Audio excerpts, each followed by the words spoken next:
Hi అందరికీ. Last వీడియోలో చెప్పాను కదా, నాకు అండ్ మా హస్బెండ్కి మా అమ్మ కొన్ని ఐటమ్స్ గిఫ్ట్ ఇచ్చిందని చెప్పి. సో అవేంటియో ఈ వీడియోలో అయితే చూసేద్దాం. సో నాకు వచ్చేసి మా అమ్మ డ్రెస్సింగ్ టేబుల్ అయితే గిఫ్ట్ ఇచ్చింది. సో అందుకని చెప్పి మా అమ్మ చేత అయితే నేను ఓపెనింగ్ అయితే చేయిస్తున్నాను.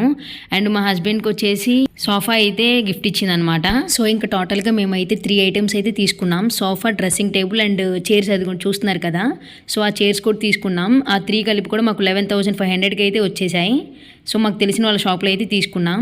ఇక్కడ ఏంటంటే ఇంకా మా అమ్మ అండ్ మా తమ్ముడు అయితే ఊరికైతే వెళ్ళిపోతున్నారు. సో ఇంక ఇది వచ్చేసి క్లిప్ నెక్స్ట్ డే అనమాట. వాళ్ళ ఇంటికి వెళ్ళగానే మా డాగ్స్ ఉన్నాయి కదా, అవైతే మా అమ్మ వాళ్ళని చూసి ఏడుస్తున్నాయి. అప్పటికి ఒక 1 వీక్ అవుతుంది వాళ్ళు వచ్చేసి ఇక్కడికి.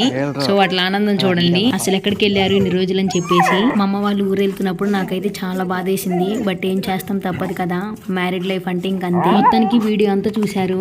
లాస్ట్లో ఒక లైక్ ఇవ్వచ్చు కదా ఫ్రెండ్స్. మీరు నాకు చాలా సపోర్ట్ ఇచ్చినట్టయితే ఉంటుంది.